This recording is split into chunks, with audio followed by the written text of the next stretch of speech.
세 분 발전은 잘 들었고요. 이걸로 다 들린다고 하더라고요.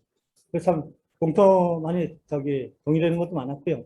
세 분 다 좀 절박함이 느껴졌고, 또 한편 답답함이 느껴지기도 했고, 여러 가지 생각이 들었는데, 그게 제가 보기에는 나이 들어 사는 것 같아요. 뭔가 이 운동을, 이 정의관 선배님 앞에서 이런 얘기 하긴 그런데, 한 몇십 년 동안 나름 운동봐서 다 했는데, 현실은 그다지 많이 변하지 않고, 뭔가 좀 해야 된다. 이것도 이루지 못하고 갈 수는 없는 거 아니냐. 그런 생각 아닙니까? 약간 그런 것도 없지 않아 있는 것 같고요. 그 선거 때만 되면 뭐 누가 있는지는 출처도 분명하지 않은데 일종의 경구가 많이 들리죠. 정치에 무관심한 대가는 가장 저질스러운 자들의 지배를 받는 것이다. 그 플라톤이 한 얘기 맞아요? 근데 이게 출처가 있는 얘기예요? 근데 사실 그 말은 되게 정치적 관심을 가져야 된다. 이런 좋은 말 같은데 이제 현실에서는 가장 나쁜 놈들, 저질들을 뽑을 수가 없으니까 그나마 상대적으로 덜 저지른 놈들을 선택해라. 뭐 이렇게 얘기하는 걸로 작동이 되고 그러다 보니까 현실에서 어쩔 선택지가 없는 가운데 덜 저질을 뽑다 보니까 또 덜 저질이 당선되고 나면 이제 현실에서 저질과 마찬가지 자들이 돼서 노동자 민중은 기만하고 우롱하고 그 사람은 또 분노하고 또 일부는 또 선거 정치에 대한 무관심을 가지게 되고 뭐 이런 것들이 계속되는 거 아니냐 그런 생각이 들고 이게 정치적 전망이나 대안이 현실에 없기 때문에 그런 것이다 이런 생각이 듭니다. 실제 지금 벌써부터 대선 예비 경선이 부자정선에 치열하게 진행이 되고 있는데 사실은 노동자 민중진영은 거기에 전혀 참여를 못하고 있고 사실 저들만의 잔치인 거죠. 저들만의 잔치에 저들이 차려놓은 반찬을 가지고 이 중에 선택해라 이렇게 노동자 민중이 어떤 정치적 선택지를 강요당하는 이런 현실인 것 같고요. 그래서 뭐 이것이 사실 가장 큰 현실적인 정치적인 위기인 거죠. 어쨌든 뭐 이러한 상황에서 책자가 좀 나왔더라고요. 저도 사실 정치적 이런 대선에 대한 뭔가 좀 해야 되는 거 아니냐 생각을 가지고 여러 가지 사람들을 개별적으로 만나기도 했는데 이런 과정에서 책자가 딱 나와서 보게 됐는데 기본적으로 좀 성견지명이 있는 것 같아요. 운동이랑 쫙 하다 보면 그냥 자기 눈앞에 보이는 걸 막 얽매여가지고 앞을 못 내다보고 활동하는 경우가 있는데 나름 이 책을 내므로써 뭔가 좀 이제 좀 계획을 갖고 활동할 수 있는 조건이 된 거 아니냐 이런 생각이 들거든요. 왜냐하면 선거 관련해서 뭔가 좀 진보 전체 운동 진영이 뭔가를 해야 된다. 이러한 어떤 생각을 가진 사람은 많은데 일정한 어떤 목표와 플랜을 가지고 이렇게 전망을 제시하는 그런 흐름들은 없는 것 같아요. 또 권위 있는 그 중심에 서 있는 단위도 없는 것 같고 어쨌든 이런 시점에서 이렇게 책을 내서 뭔가 좀 이렇게 하자. 자신 있게 제출을 했다는 게 의미가 좀 있고 저도 뭐 관심 있게 봤습니다. 아무튼 뭐 이 책의 어떤 여러분들이 쓴 제안 관련해서 저는 큰 틀에서 세 가지를 동의를 합니다. 동의하고요. 첫 번째는 많은 사람은 반대한다고 하는데 저는 오히려 진보 좌파 진영의 총단결, 즉 운동력 자체가 좀 단결해야 된다 이런 호소들 이런 것들이 가장 좀 저한테 좀 다가왔고요. 또 하나는 어쨌든 양당 체제에 대한 어떤 분쇄 뭐 이런 것들에 대한 얘기가 많은데 실제 그걸 비집고 들어가지 못하는 현실에서 뭔가 노동자 민중들이 좀 단일하게 민중 경선을 통해서 단일한 후보를 선거를 돌파하자. 그래서 그 가장 저질스럽고 아니면 덜 저질스러운 자들을 뽑는 잔치가 아니라 정말 괜찮은 사람들, 정말 우리의 미래의 전망이 될 수 있는 사람들을 선택하자. 그것을 통해 우리 정책 전망 마련해보자. 뭐 이런 주장이라는 점에 동의를 좀 했고요. 또 하나는 뭐 선거강령이라고 할 수도 있고 의제라고도 할 수 있는데 뭐 이걸 하려고 하면 공통의 어떤 매개고리가 있어야 될 거 아니에요. 그 공통의 매개고리를 하필이면 저도 10대 강령이라는 단결형 이런 표현을 썼는데 배성희 선생님께서 딱 10대 강령이라고 딱 해서 제출을 하셨더라고요. 근데 아무래도 10대 강령이 중요한 것 같아요. 왜냐하면 12대 10 하면 좀 많은 것 같고 나머지 적은 것 같은데 뭔가 10대 강령을 통해서 아주 웬만한 호소들 다 진짜 묶어내면서 또 장황하지 않은 나열식 되지도 않고 그런 의미에서 세 가지 점의 동의를 적극적으로 표하는 바이고요.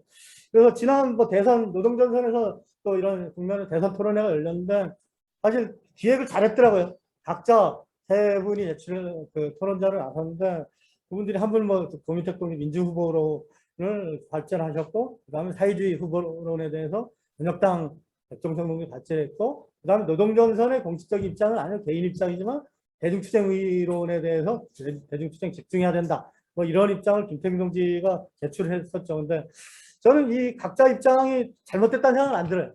각자가 자기 근거를 가지고 있고 나름 필요한 점인데 문제는 그걸 어떻게 각자의 목표들을 실현할 방법론이나 뭐 이런 것들은 좀 좀 다른 것 같긴 해요. 그리고 또 하나는 이 세 가지 주장들이 또 접점들이 좀 있더라고요. 예를 들어서 민주후보론도 사회주의 정당 후보나 사회주의 정당이라는 공공 목표를 동의하실 거 아니에요. 당연히 그런 전제하에 그런 목표로 가기 위해서 그런 제안을 하고 계시는 거고요. 그 다음에 또 대중투쟁을 또 분리시키자는 주장을 하지 않잖아요. 대중투쟁 결합하는 기본적인 입장인 거고, 반면 사회주의 후보론도 대중투쟁을 당연히 배제하지 않겠죠. 대중투쟁을 배제하는 사회주의자가 선거투쟁에서는 도저히 있을 수가 없는 거죠. 그 다음에 민중투쟁, 민중선거, 민중경선론이 궁극적으로 지향하는 어떤 그런 도달의 바를 지금 선제적으로 이렇게 제안을 사회주의 후보와 사회주의 정당으로 이렇게 제안을 하고 있다는 점에서도 선언이나 이런 방법은 다를 수 있으나 공통의 접점이 있다는 생각이 들고요. 그리고 그 다음에 대중투쟁에 집중하자는 주장도 사실은 뭐 기본적인 전제가 그 현실 가능성이 있냐 뭐 이런 것들의 우려는 있어도 선거 자체를 개입 자체를 반대하는 것도 아니고 또 당건설을 해야 된다. 사회주의 정당을 건설해야 된다. 뭐 이러한 어떤 전제에 서 있기 때문에 각자들이 뭐 어떤 접점이 있는 거고요.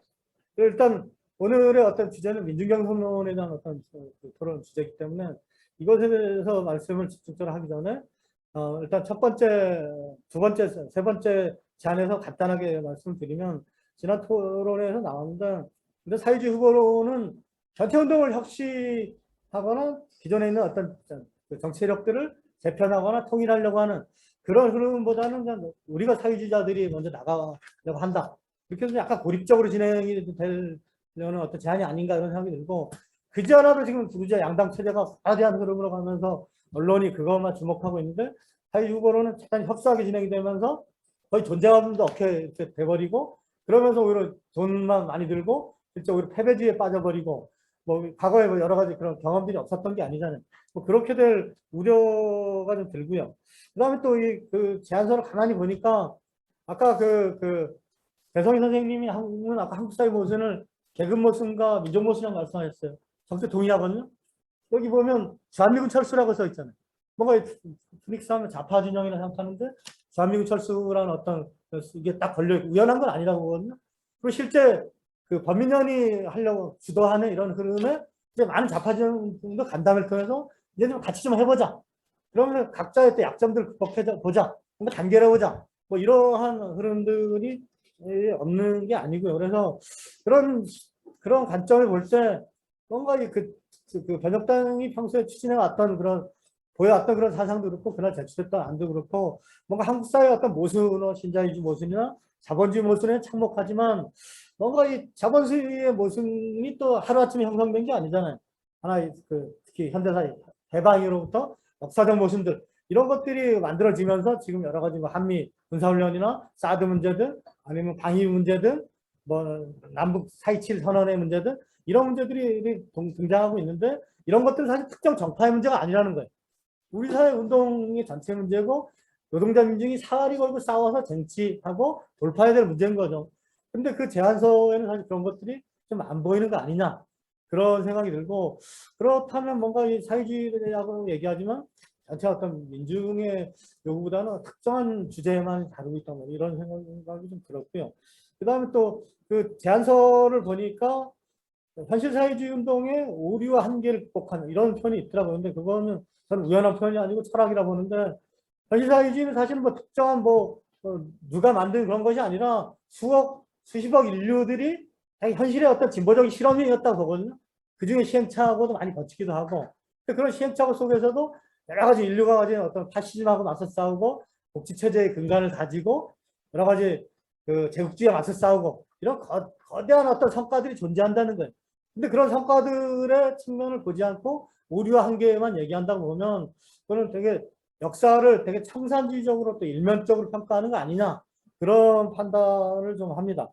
그래서 그렇다면 정말 현실사회주의의 어떤 경험들 또 지금도 진행되고 있는 그 현실사회 경험으로부터 실질적인 경험들, 교훈들을 이렇게 우리가 이끌어내는 것이 아니라 취해야 될 것은 우리가 적절히 계승시키고 뭔가 한계나 오류들을 극복해야 되는데 그 반대로 가면서 뭔가 가장 진보적이고 장점이었던 거를 버리고 그리고 약점이고 현실사회 패배의 원인들을 제공했던 부분들에 대해서 오히려 취하게 되는 그런 좀 우려가 들거든요. 가령 예를 들어서 중앙집중주의나 중앙계, 그다음에 지도자와 대중들의 단결 이런 것들은 사실은 대단히 중요한 어떤 현실 사회주의를 우리가 만들어가는 데 있어서 대단히 중요한 문제들인데 이것들을 좀 대립적으로 사고하다 보니까 뭐 아래로부터 사회주의를 얘기하고 아래와 위가 사실 대립되는 부분이 아닌 거죠.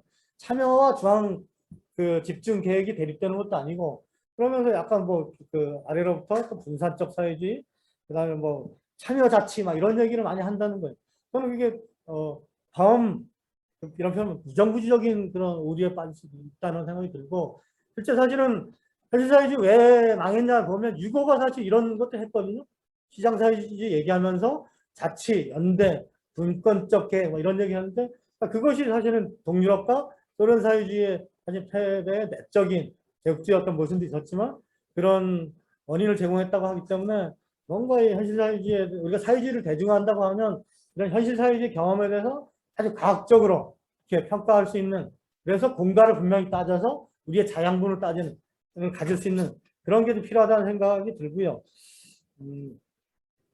그 다음에 그 대중투쟁 이론은 뭐 아까 그때 토론에 나왔는데 사실 뭐 대립 자칫하면 선거 기권론이 될 수 있겠다는 생각이 들고요.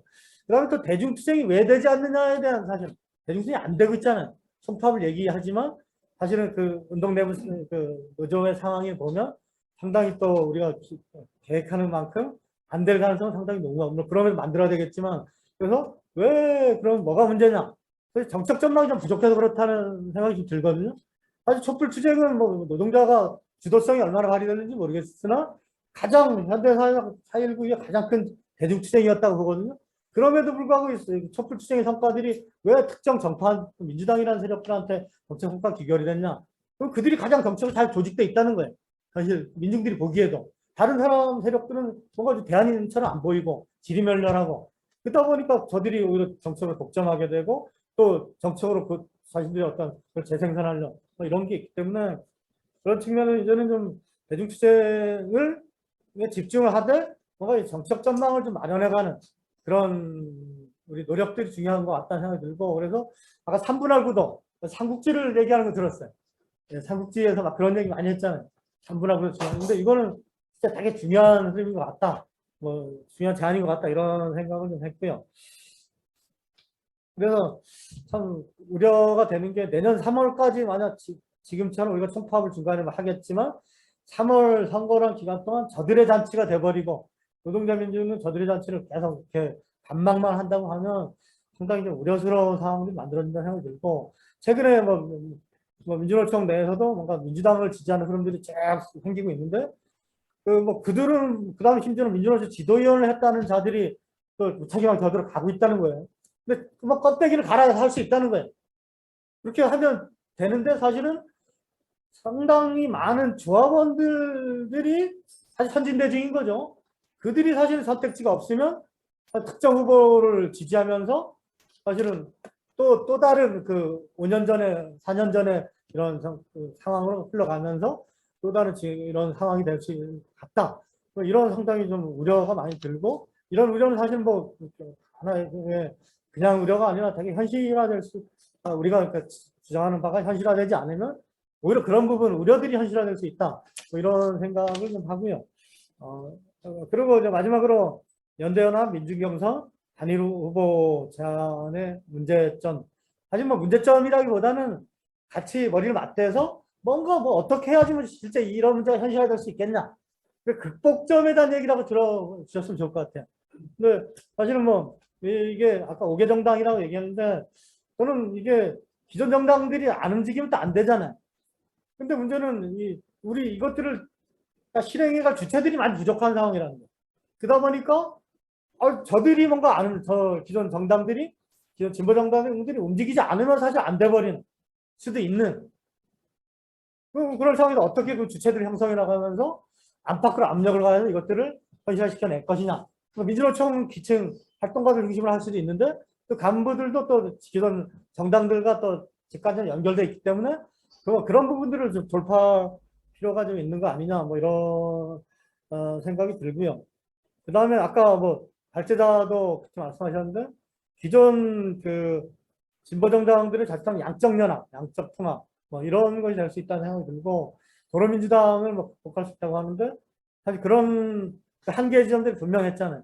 의회주의의 문제도 있고 통합진보당 내에서 여러 가지 또 그 부자 정당과 연합이나 뭐 여러 가지 뭐 아까 패권주의 이런 문제점이 있는데 그런 것들을 어떻게 극복할지 이런 것들이 또 다시 또 재현되는 거 아니냐 뭐 이런 생각이 들고 그다음에 또 하나는 오히려 민중경선 자체 성사도 급한데 당적 통일까지 얘기해버리면 그것도 안 돼버린다 얘기할 수 있는데 저는 반대로 당적 통합의 전망이 없이 후보 전술만 딱 써버리면 거기 딱 끝나버릴 수도 있고 오히려 대중들이 아니 당적 통합이나 뭐 이런 정책으로 실험도 되지 않는 이런 상황이면 기존 정당에 그나마 괜찮은 사람 찍지 뭐 이쪽 찍겠냐 이렇게 할 수 있다는 거예요. 그래서 우리가 민중경선을 성사시키되 당장은 안 되더라도 연대연합을 추가하더라도 뭔가 당점적 연합의 전망까지 우리가 제시할 필요도 있겠다. 뭐 이런 생각이 좀 들고요.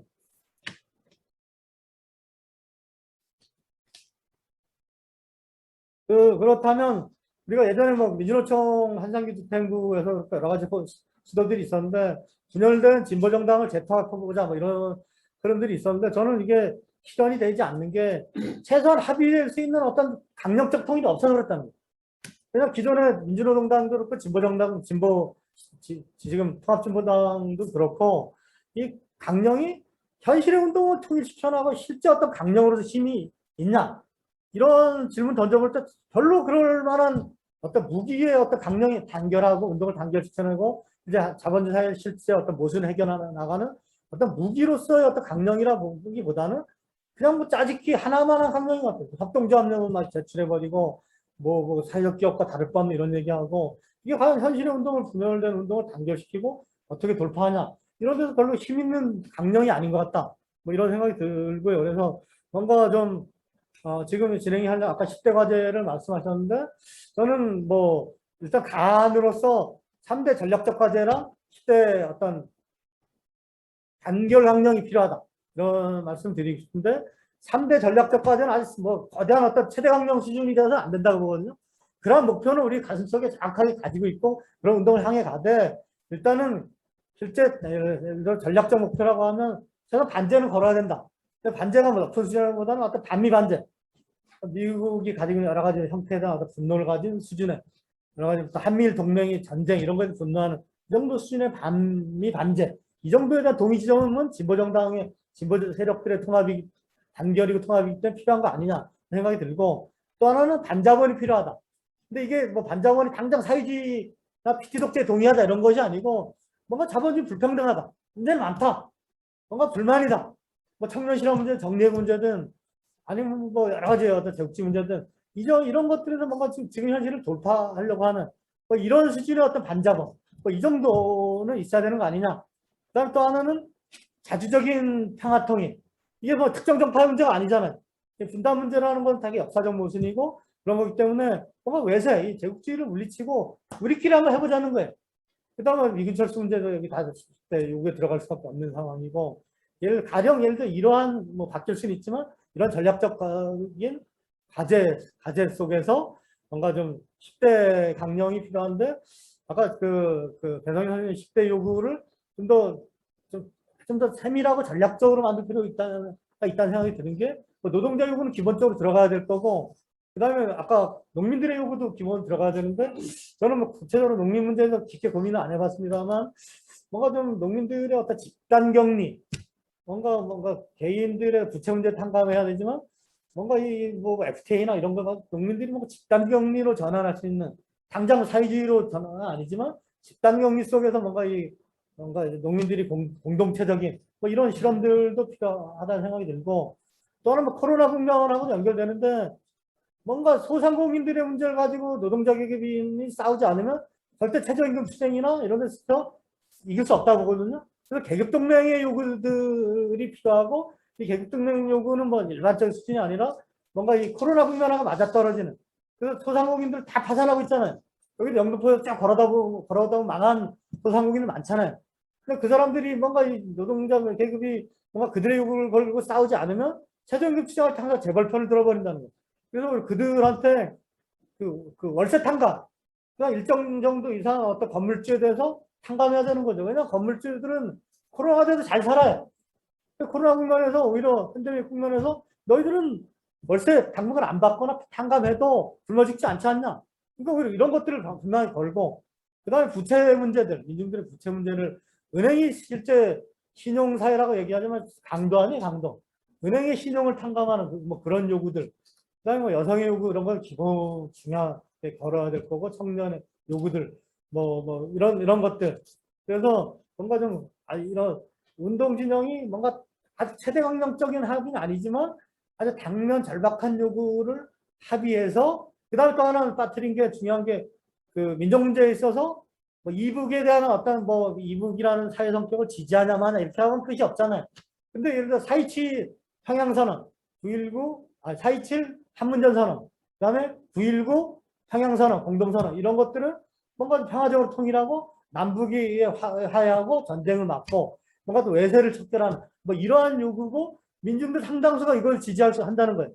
심지어는 뭐 백개문이라고 조롱받고 있지만 그 사람들 상당히 좀 민주주의자가 많다는 거거든요. 그러니까 남북의 평화적 발전을 동의하는 사람은 많다는 거예요. 그래서 이러한 요구를 걸면 아주 큰 최대 강력적 요구는 아닌데 민주당은 전혀 실현을 못하는, 미국 눈치 보면서 실현 못하는 요구이기 때문에 이런 낮은 것 같지만 절박한 그 민족적 요구를 공통으로 걸면 우리 분열된 운동도 통일하고 뭔가 민족들한테 뭔가 평화 통일의 전망도 심어줄 수 있고, 그래서 이런 내용으로 운동도 통일하고 통일전선적 요구, 그다음 계급동맹적 요구 뭐 이런 것들을 잘, 뭐 저도 이게 답이라 생각하지 않지만 잘 해서 시대강령 걸고, 그래서 이러한 전략적 과제에 동의하는 사람이 후보가 돼야 되는 거죠. 이런 과제에 가장 충실하게 공모하겠다. 그럼 그 사람이 후보가 돼야 된다는 거예요. 물론 그러면서 지명도를 가져야 되고, 그러고 또 하나 문제는 기존 진보정당의 다섯 개 진보정당의 힘에 기초하되 그들이 안 될 때를 대비해야 되는 게, 전 진보정당 내 기층을 땡겨 와야 된다거든요. 아래로부터 상층 통전도 필요하다고 보는데, 이러한 대의를 우리가 주장하고 막 후보를 만들어가는데 기존 정당들이 자기 이해관계 때문에 여기 참여 안 한다. 그리고 역으로 기층들을 한테 호소해서 단결할 필요도 있다는 거예요. 그 다음에 뭐 아까 얘기했던 건 민주당을 지지하지만 뭔가 대안이 없어서 지지하는 사람들도, 민주주의자들, 범민주주의자들도 우리 쪽으로 당겨낼 수 있고, 그렇게 해서 이런 압력으로 우리가 이런 흐름들을 추동해 나갈 수 있다고 보거든요. 아무튼 민주노총 내에서 지금 민주당을 반대하는 어떤 흐름들이 형성되고 있는데, 서명도 받고 그러는데, 저는 대단히 중요한 흐름이라고 봐요. 우리가 만들어갈 혁신의 주체라고 보거든요. 통합의 주체고, 그 동지들을 중심에 내서야 된다고 보거든요. 근데 전 그 동지랑 설득을 해야 된다고 보는 거예요. 물론 2차 제안서가 나온다고 하더라고요. 근데 만약 그 서명, 민주당을 반대하는 서명만 딱 그쳐버리면 그럼 어쩔 건데, 그래서 뭐 대안 있냐, 이렇게 빠질 수밖에 없다는 거예요. 그러면 민주당으로 투항하는 전현직 간부들을 역으로 합리화해 줄 수 있다는 거예요. 그런 거기 때문에 우리는 오히려 그 흐름들과 적절히 만나면서 기존 5개 정당만 보지 말고 그 동지들과 더불어서 뭔가 이제는 이걸 넘어서 대안을 만들어 보자. 10대 3대 전략적 과제 10대 학령을 우리가 같이 머리 묶고 만들어내고, 그걸 통해 우리 후보도 만들고, 이 힘으로 우리가 여기 참여 안 하려고 하는 세력도 당겨보자. 이렇게 해서 좀 만들어 가자는 거죠. 그리고 저는 반드시 불리한 것만 있는 게 아니에요. 그냥 정의당도 사실은 거의 내부가 위기의식이 많고, 기층 내에서도 그런 위기의식에 많이 고통받고 있는 사람도 있다고 좀 알고 있고, 정의당에서 이게 정체성이 뭐냐, 이런 제기를 하는 사람이 많다는 거예요. 그다음에 진보당 내부에서도 위기예요. 지난 서울시 선거 이후에 7등 했잖아요. 사실 뭐 투표가 중요한 게 아니라 자기 색깔 분명히 하고 7등하면 사실은 욕먹을 게 아니에요. 자기 색깔을 되게 불투명하게 하고서 시리했다는 그게 위기라는 거죠. 그래서 자칫하면 공론화, 진보정당이라고 하는 기존 뭐 너희들보다 우리가 그래도 뭐 시민권 획득하고 있다 이렇게 얘기할 수 있는 기존 진보정당이 될 수도 없다는 거예요. 그런 거기 때문에 우리 기층들을 한테 이런 내용을 호소에 들어가면 충분히 대의가 있고 명분이 있기 때문에 충분히 우리의 내용들이 뭐 현실적으로 될 수 있다, 이런 생각이 들거든요. 그냥 토론을 마치겠습니다. 박철원 선생님이 아주 좋으신 잘 얘기하신 것 같아요. 두 번째로는 우리 저기 한태규 선생님이 하도록 하겠습니다. 한태규 선생님 거는 제가 공유를 해드리겠습니다. 화면에. 네, 토론을 맡은 두 번째 토론을 맡은 박석입니다. 저는 이제 프렉서의 구성원으로 오늘 같이 어려운 그런 하셔서 토론 발제를 해주신 세 분, 지정 토론을 해주신 분, 플로에 5분의 이제 플로 토론 준비하고 계신 분이고, 온라인에는 몇 분이 오셨는지 모르겠는데, 13분이 오셨습니다. 다들 감사드리면서 시작을 하겠습니다. 제 발제 토론문은 지금 같이 공유를 하니까 그걸 열어서 같이 보시면 좋을 것 같고요. 저는 이제 제목을 달았습니다. 후보보다 대중의 상설 인민총회를 통한 정책이 우선해야 된다. 다른 제목으로 말씀을 드리고, 아까 앞에서 세 분의 발제자께서 하신 내용들을 참고를 하면 한마디로 좀 정리를 해보면은 배승인 선생님 같은 경우는 이제 정책, 정강, 강령에 관해서 10대 과제 이런 얘기를 했는데, 한을 키우자라는 이제 한마디로 말씀을 하신 걸로 이해를 했고요. 김동선 선생님은 진보 좌파의 대중 정치가 없다라고 한마디로 좀 저는 조약을 할 수 있을 것 같고요. 권민택 선생님은 이제 가장 핵심적 이제 오늘 토론의 내용들을 이제 제기를 하신 건데 부족하다라고 이제 받아들이시고 그렇게 생각하시는 걸로 저는 이제 이해를 합니다.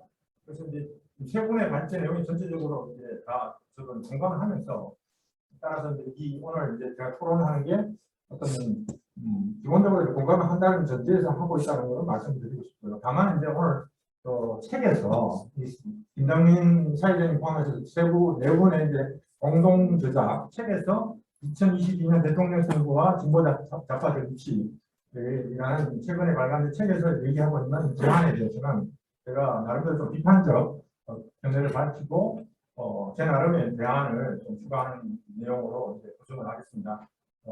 제가 이제 공유해드린 이제 그 내용을 파일을 보시면서 같이 보시면 돼요. 우선 이제 제안의 핵심 내용을 요약을 하면은 진보 좌파가 연대 연합을 추구하는 원칙에서 민주노총의 민중경선을 통해 대선 후보를 선출하자라는 것이고요.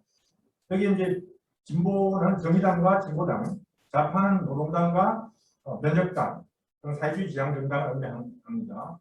그래서 이 경선을 통해서 선출된 후보는 다양한 10대 과제를 중심으로 한 강령을 가지고 대선에 임하고 민주노총의 11월 총파업 등의 투쟁을 통해서 노동자 계급의 정치 세력화와 대중의 정치적 진출을 이루자라는 식으로 이렇게 제가 좀 거칠게 요약을 했습니다. 이런 내용인데요. 제가 이제 문제 제기 내용 검토한 첫 번째 문제는 진보로 표현된 정의당이나 진보당 과연 연대연합을 추구한다는 제안 자체인데요. 과연 이들이 기존의 정치 이력을 볼 때 참여 가능성이 있는가?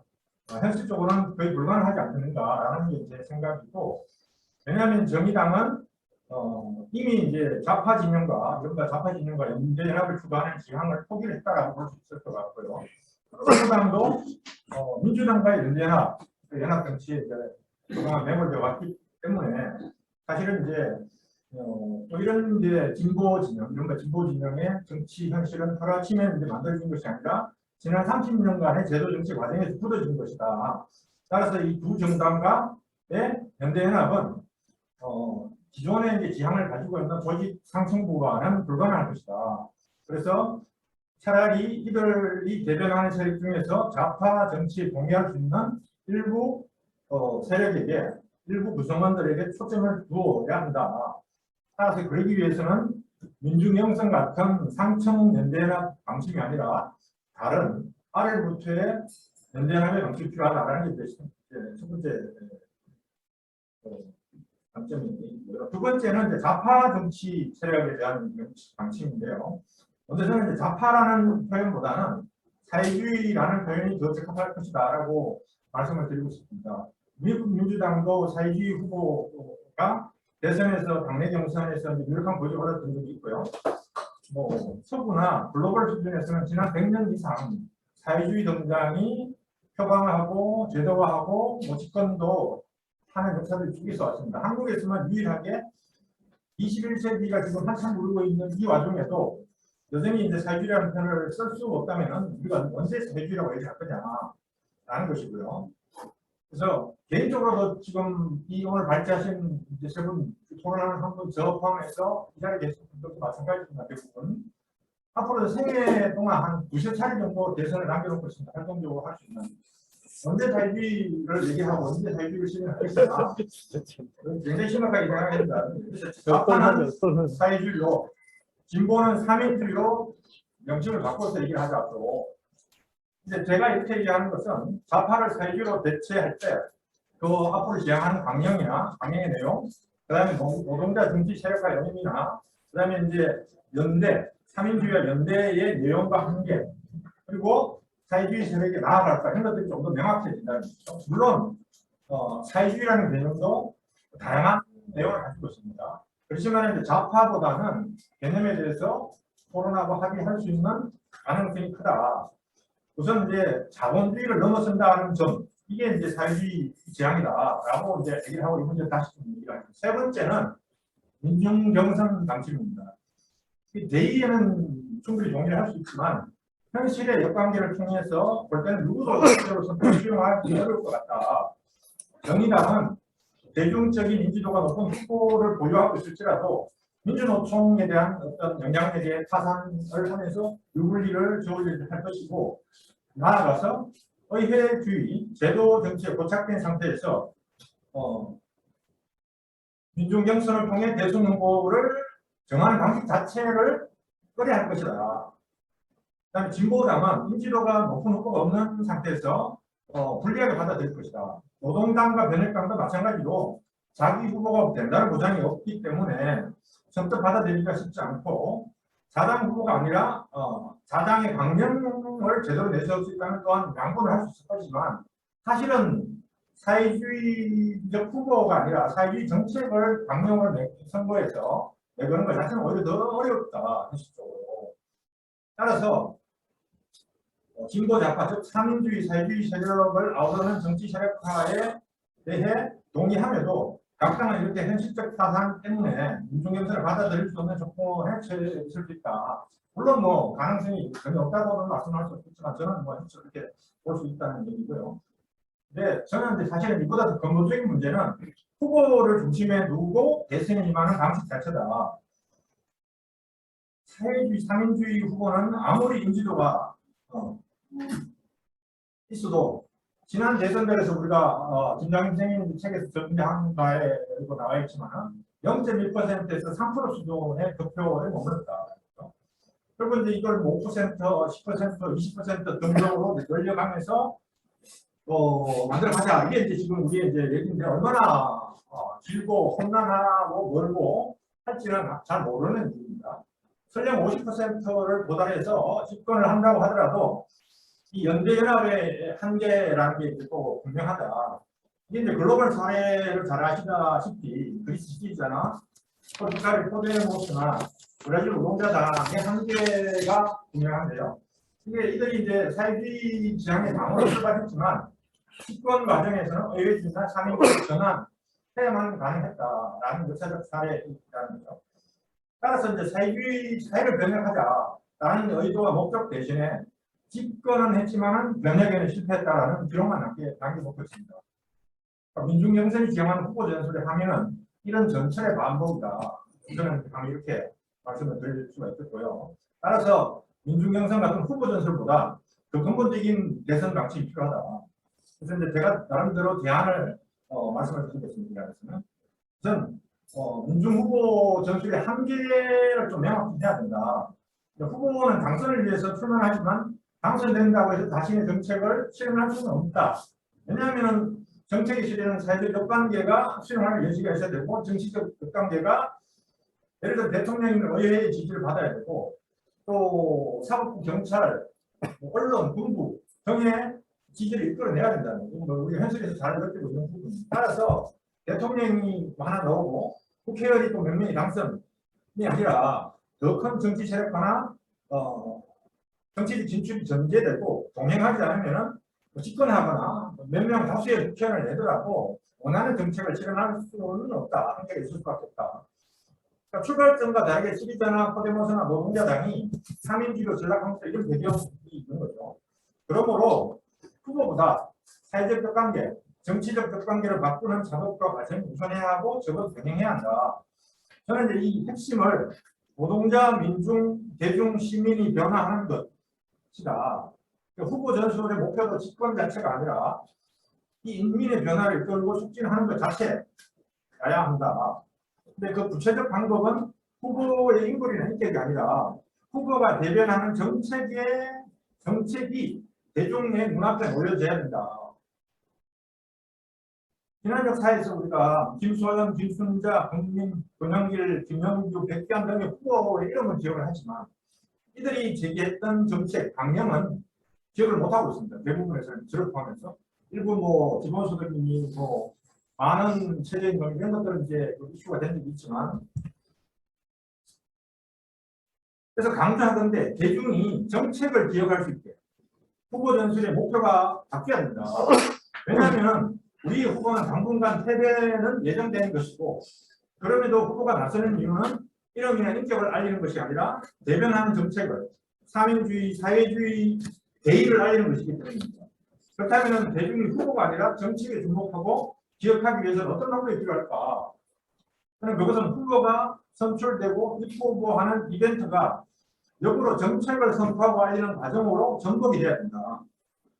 물론 이제 부자 정당들도 이 과정을 병행하고 있고, 세계 사회주의, 상인주의 정당들도 사회주의 후보들도 이런 과정을 병행했습니다. 하지만 후보를 중심에 두고 정책을 병행했기 때문에 대중은 후보에만 집중했을 뿐입니다.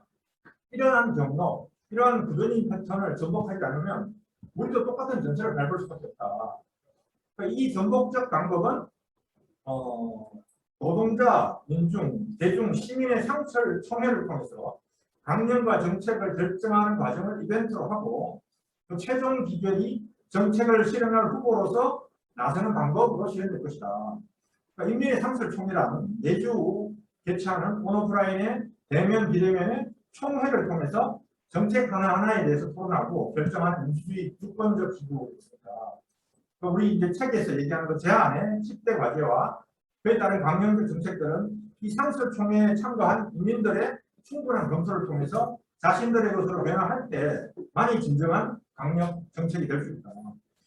이러한 상설총회 방식은 부르주아 정당 후보들이 자신의 캠프나 정책연구소나 나중에 인수위원회 등을 통해서 위로부터 정책을 결정하는 방식을 전복하는 방식입니다. 지금까지 삼인주의, 사회주의 세력은 부르주아 정당과 마찬가지로 위로부터 정책을 결정을 하는 방식을 취해왔습니다. 이 점에서는 삼인주의, 사회주의 세력은 부르주아 세력과 누가 더 똑똑한가, 누가 더 진보적인가를 겨루려고 했지, 누가 인민을 변화시킬 것인가를 겨루지 않았다. 이런 의미에서 저는 이게 무주공산이다. 노동자, 민중, 시민, 대중은 부르주아 정당이 정책이라는 이름으로 의식을 세뇌하는 과정에 노출되고 체제 유지하고 변화를 거부하는 지향의 무의식적으로 측면되어 왔습니다. 이 무주공산에서 대중 하나하나의 의식 변화를 추구하는 사민주의, 사회주의, 민주주의 정치가 펼쳐진다면 거의 틀림없이 성산이 있다. 이것은 모든 시민이 참여하는 상설총회를 통해 정책을 하나하나 결정하는 것이다. 반복하지만 대선까지 남은 기간이 별로 없다. 또 엄청난 수위의 대중을 참가하는 상설총회를 어떤 공간에서 만들어갈 거냐 라는 반문이 당연히 가능할 것입니다. 시간과 공간이 우리 상식적 관점에서, 기존의 관점에서는 부족할 것입니다. 그렇지만 현상을 타파하고 변혁을 지향하는 세력은 이런 조건에서 가능성을 찾아야 합니다. 민중 후보를 추구할 노력과 열정이 있다면 대중의 상설총회를 건설하는 것도 불가능하지 않습니다. 스마트폰이 있고요.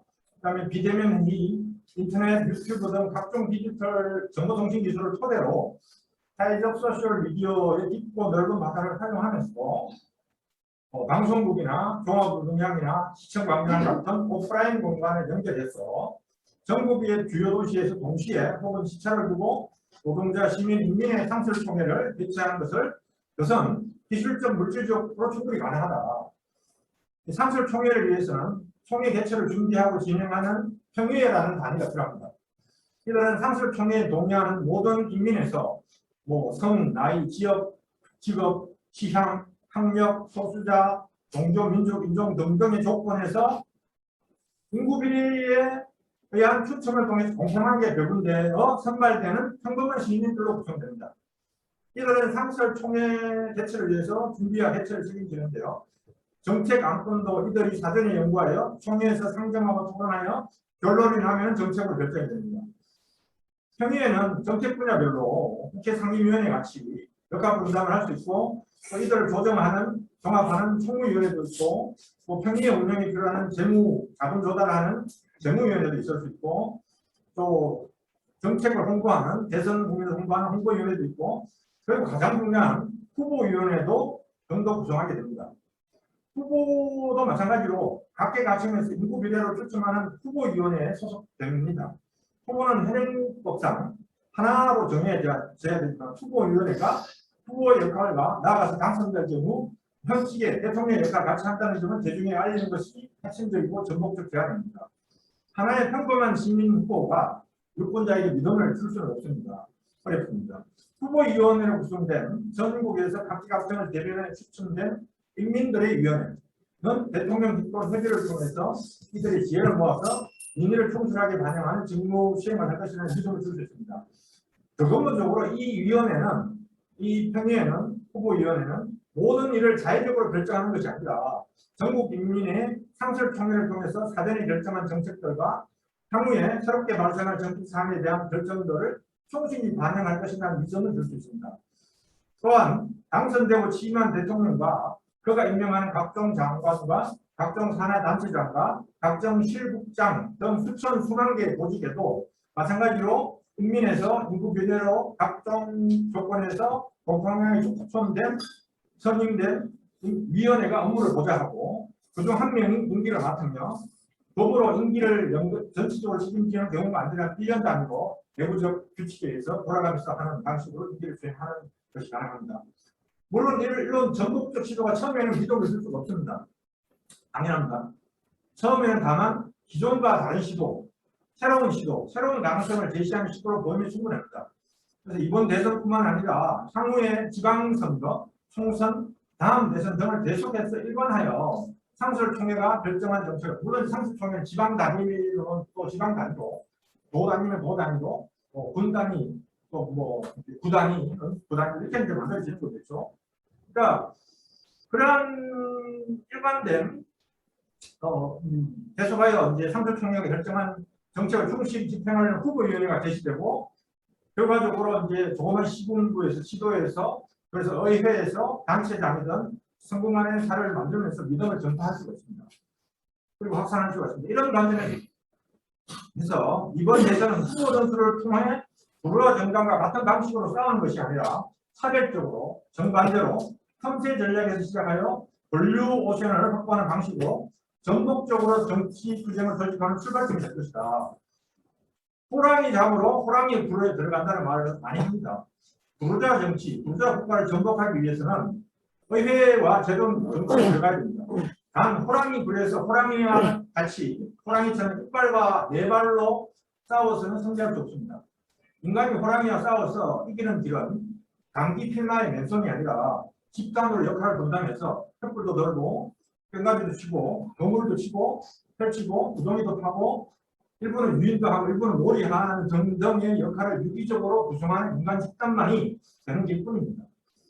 부르주아 의회와 제도 정치에 도전하고 승리하기 위해서는 인민의 상설총회와 전임 추천 평의회를 무기로 삼아야만 합니다. 평의회, 추천 평의회가 전업으로 활동한다는 것은 상설총회에 참가하는 인민 100만 명이 1인당 만원씩 100억 원의 기금을 조성해서 그중에 절반을 연봉 5천만 원에 100명의 평의원이 활동할 수 있도록 하고 나머지 50억을 총회 운영이나 평의회 운영이나 정책 연구나 대외 활동에 사용하는 구조 속에서 가능합니다. 만약에 1000만 명이 상설총회에 참가하면 1000억의 기금이 조성이 되고 500억을 1000명의 평의원 인건비로 사용할 수도 있고요. 나머지 500억을 가지고 연간 활동비로 사용할 수 있습니다. 당연히 선거 활동비도 이 500억, 50억, 500억으로 이제 기금에서 확보가 됩니다. 이런 구조 속에서 평의원들은 매년 추첨으로 새롭게 초원되기 때문에 1년 동안 평생의 의지와 열의를 모아서 전업으로 집중적으로 일을 할 수 있고 평범한 시민들의 지혜를 모아서 상설 인민총회를 통해 집단지성을 구성할 수 있습니다. 이런 대선 국면에 두 축의 민주주의 조직 방식이 가동될 수 있다면 이런 토대에서 사회주의 정당도 새롭게 조직할 수 있습니다. 따라서 기존 사회주의 정당과 정치단체와 개인들은 흩어진 개인들은 특정 조직의 헤게모니에 종속될 우려를 인해 통합과 참여를 강성하지 않게 되고 대중 속에서 자신들의 비전을 실현하는 경쟁 속에서 열린 공간으로서 사회주의 정당을 구성하는 데 동참할 수 있습니다. 다시 말해 이런 상설총회와 전업 추첨평의회는 이번 선거에서 이례적으로 발생하고 사라지는 조직이 아니라 지속해야 하고 이에 동의하는 사람들을 중심으로 사회주의 정당을 조직하여 모든 기존 위로부터의 정당의 조직 방식이 아니라 아래부터의 상설총회와 전업 추첨평의회 방식의 정당 운영을 통해서 정당 자신의 조직을 운영하면서 사회 전체의 인민의 민주주의의 민주주의 조직을 유지하고 발전시키고 있습니다.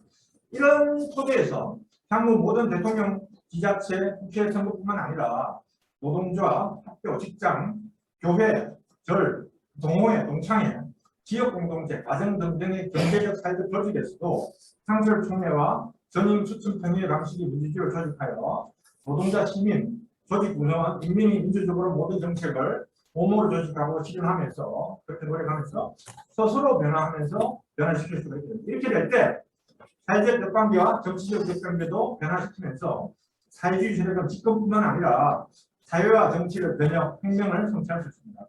이렇게 정당, 노조, 직장, 사회단체를 민주주의적으로 조직하는 것이야말로 인민이 민주적 권력을 획득하여 기존의 제도 정치, 기성 제도권의 권위와 병립하는 민중의 권력을 만들어내는 이중 권력의 상처를 만들어내는 것이고 혁명을 만들어내는 지름길을 만들어내는 것입니다.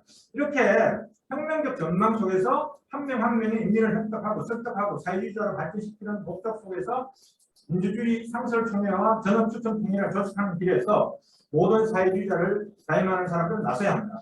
이 과정에서 자신과 자기 조직이 추구하는 강력, 정책, 지향을 대중과의 민주적 토론 속에서 설득하고 스스로도 수정하면서 합의되고 대중이 체화하는 사회주의 방향, 정책 지향을 만들어갈 수 있습니다.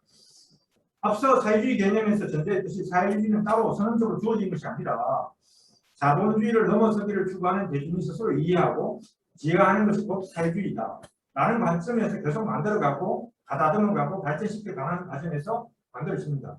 이런 대중의 자기 획석, 자기 발전, 자기 변화에 유일하고 강력한 방식은 스스로 토론하고 결정하고 결정된 사항을 지평할 책임을 지고 결과를 평가하면서 정책을 계속 수정, 발전하는 상설총회와 전임 추첨평의의 방식뿐입니다. 이런 방식이야말로 그람시의 진지전, 대항 헤게모니 전략이고 제3 인터내셔널이 추구했던 공동연선 통일전선 전술의 합리적 핵심이며 또 제안이 저자들이 추구하는 연대연합의 실현이고 제가 말씀드리는 진정한 민주주의 전략의 반영입니다. 그래서 저는 이제 모든 사회주의자들이요 상설총회와 전업추첨평의의 민주주의를 건설하기 위해 나서자라고 말씀드리겠습니다. 네, 아주 두 번째 부분에 대해서 토론을 해주셨고요. 이후 순서는 일단 저도 이 책의 공부자인데 제가 그래서 혹시 말 이렇게 5분 동안 사회적 발언이 있고 그 다음에 여기 나와 있는 오프 분들 플로어 발언 먼저 하고 그 다음에 온라인 플로어 발언하고 그리고 이제 그 발제 토론자들 짧게 얘기하고 6시에 끝나는 걸로 하겠습니다. 그러니까 제가 5분 동안 하겠습니다. 제가 발언하는데 그 앞에 제가 이제 공유를 했는데요. 상황에 대해서 말씀드리면 지금 현재 사회주의 대중정당, 단일한 사회주의 대중정당 건설에 원탁회의가 구성되고 있습니다. 노동당과 번역당 플러스 알파 사회주의 대중정당 건설이 됩니다. 그 다음에 이제 전국적인 좌파 결집체가 현장 조직 이영주 선본을 이어받아서 좌파 결집체가 지금 준비위원회가 되고 있죠. 8월 말 9월 초에 준비위원회가 시작됩니다. 이와 별도로 이제 어떤 그 우리도 연구소도 인데요. 좌파 연구자들의 흐름, 네트워크 이런 것들이 이제 뭐 필요성은 되고 있어요. 어쨌든 저희 연구소에서 1년 동안 이런 토론을 쭉 해왔는데 다른 단체들과 이러한 크게 보면은 이런 세 가지 흐름이 있는 겁니다. 그래서 이런 흐름이 대선을 통해서 각자 자기 역할을 하고 있지만 만나가고 있습니다. 그래서 이러한 것들이 이제 서로 이 대선 방침을 어떻게 할 것이냐에 대해서 만나는데 여기서 이제 일단 민중 경선제 혹은 좌파 대통령 혹은 사회주의 대통령 혹은 노동자 대통령 이런 것들이 있는 거고요.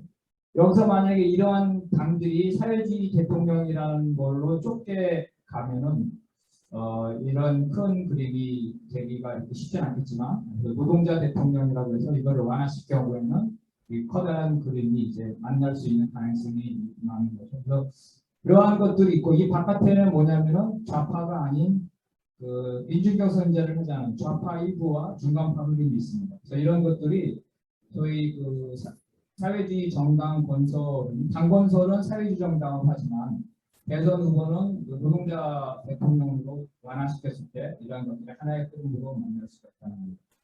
그래서 이러한 것들이 이제 기획적인 측면에서 각각 따로따로 되어 있는데 크게 과제를 보면은 한국 사회의 대전환을 위한 노동자 기부, 아까 10대 강령이 있겠죠. 이러한 강령 투쟁.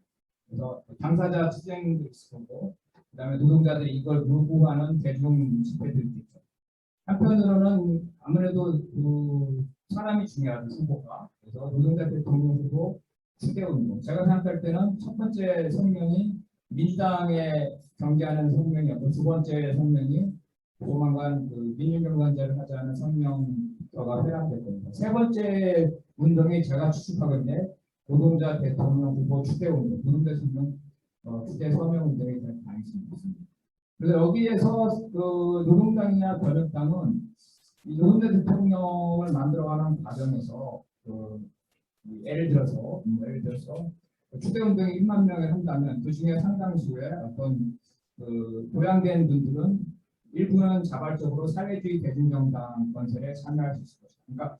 그러니까 노동자 대통령이라는 부분은 폭넓게 사회주의자가 아닌 범노동진영으로 가는데 그 일부는 사회주의 대중정당에 자발적으로 참여할 가능성이 있다고 보고 있습니다. 그리고 기존의 사회주의 좌파와 다양한 노동자 계층에 포함한 부분은 노동자 교통 선본 이 그림은 2012년 김소연 선본의 그림하고 똑같습니다. 김소연 선본이 노동자 대통령 후보 추경운동을 하고 노동자 대통령 선거운동을 진행합니다. 결론만 말씀드리면 첫 번째는 그 사회주의 대중정당을 건설하는 원칙은 전제가 되지만 후보 문제, 대통령 후보 문제에 대해서는 사회주의 후보라는 부분은 너무 협소하다. 그 정도 가지고는 범 좌파나 민주노총의 어떤 주요한 지지를 받기 힘들기 때문에 노동자 대통령이라는 운동이 필요하고 이것들이 민주경선제와 만날 때는 하나의 커다란 그림이 있습니다. 그 결과 진보당의 김재현, 정의당의 심상정, 그다음에 범좌파와 일부 민주노총 중심을 요구하는 세력들이 어떤 민주노총의 조합원의 대다수의 지지를 받는 어떤 사람 이렇게 했을 때 이 3자 구도가 이루어졌을 때 그 중에 2명이 결선으로 나가게 되시는데 이 경우에 민주노총 조합원이 세 차례의 그 직선 선거를 통해서 상당히 정치화되고 선택의 여지가 있다는 거예요. 그럴 경우는 사실 김재현이든 심상정이든 노동자 대통령 후보는 어느 누가 결선에 나갈 예측할 수 없는 그런 상당히 흥행이 되고 그러한 과정 속에서 지방선거에서 굉장히 압도 가능하지 않습니다. 그래서 커다란 핵심은 첫째 민중경선제가 필요하다. 두 번째 사회주의 대중정당이 당 노선은 사회주의로 명백히 하지만 후보에 있어서는 사회주의 후보보다는 좀 더 넓은 노동자 대통령 후보 전술을 취해야 된다. 여기까지 제 의견이 끝났고요. 자,